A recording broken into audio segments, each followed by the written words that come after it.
വഴി കാട്ടണമേ. 25 സങ്കീർത്തനങ്ങൾ. കർത്താവേ, എന്റെ ആത്മാവിനെ അങ്ങയുടെ സന്നിധിയിലേക്ക് ഞാൻ ഉയർത്തുന്നു. ദൈവമേ, അങ്ങയിൽ ഞാൻ ആശ്രയിക്കുന്നു. ഞാൻ ഒരിക്കലും ലജ്ജിതനാകാതിരിക്കട്ടെ. ശത്രുക്കൾ എന്റെ മേൽ വിജയം ആഘോഷിക്കാതിരിക്കട്ടെ. അങ്ങയെ കാത്തിരിക്കുന്ന ഒരുവനും ഭഗ്നാശനാകാതിരിക്കട്ടെ. വിശ്വാസവഞ്ചകർ അപമാനമേൽക്കട്ടെ. കർത്താവേ, അങ്ങയുടെ മാർഗങ്ങൾ എനിക്ക് മനസ്സിലാക്കി തരണമേ. അങ്ങയുടെ പാതകൾ എന്നെ പഠിപ്പിക്കണമേ. അങ്ങയുടെ സത്യത്തിലേക്ക് എന്നെ നയിക്കണമേ. പഠിപ്പിക്കണമേ. എന്തെന്നാൽ അങ്ങാണല്ലോ എന്നെ രക്ഷിക്കുന്ന ദൈവം. അങ്ങേക്ക് വേണ്ടി ദിവസം മുഴുവൻ ഞാൻ കാത്തിരിക്കുന്നു. കർത്താവെ, പണ്ട് മുതൽ അങ്ങ് ഞങ്ങളോട് കാണിച്ച അങ്ങയുടെ കാരുണ്യവും വിശ്വസ്തതയും അനുസ്മരിക്കണമേ. എന്റെ യൗവനത്തിലെ പാപങ്ങളും അതിക്രമങ്ങളും അങ്ങ് ഓർക്കരുതേ.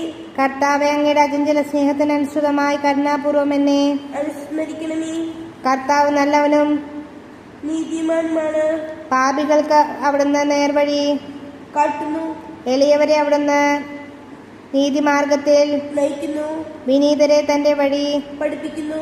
കർത്താവിന്റെ ഉടമ്പടിയും പ്രമാണങ്ങളും പാലിക്കുന്നവർക്ക് അവിടുത്തെ വഴികൾ സത്യവും സ്നേഹവുമാണ്. കർത്താവെ, അങ്ങയുടെ നാമത്തെ പ്രതി എന്റെ നിരവധിയായ പാപങ്ങൾ ക്ഷമിക്കണമേ. കർത്താവെ, ഭയപ്പെടുന്നവനാരോ അവൻ തിരഞ്ഞെടുക്കേണ്ട വഴി അവിടുന്ന് കാണിച്ചു കൊടുക്കും.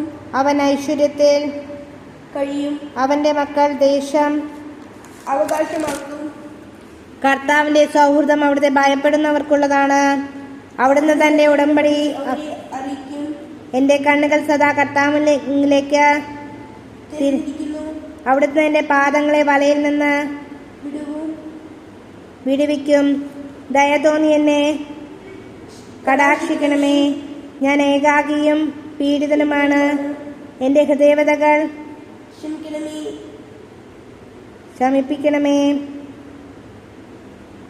മനക്ലേശത്തിൽ നിന്ന് എന്നെ മോചിപ്പിക്കണമേ. എന്റെ പീഡകളും ക്ലേശങ്ങളും ഓർത്ത് എന്റെ പാപങ്ങൾ ഇതാ അവർ എന്നെ കഠിനമായി വെറുക്കുന്നു. എന്റെ ജീവൻ കാത്തുകൊള്ളണമേ. എന്നെ രക്ഷിക്കണമേ. അങ്ങിൽ ആശ്രയിച്ച് എന്നെ ലജ്ജിക്കാൻ ഇടയാക്കരുതേ. നിഷ്കളങ്കതയും നീതിനിഷ്ഠയും എന്നെ സംരക്ഷിക്കട്ടെ. ഞാൻ അങ്ങയെ കാത്തിരിക്കുന്നു. ദൈവമേ, ഇസ്രായേലിനെ സകല കഷ്ടതകളിൽ നിന്നും മോചിപ്പിക്കണമേ.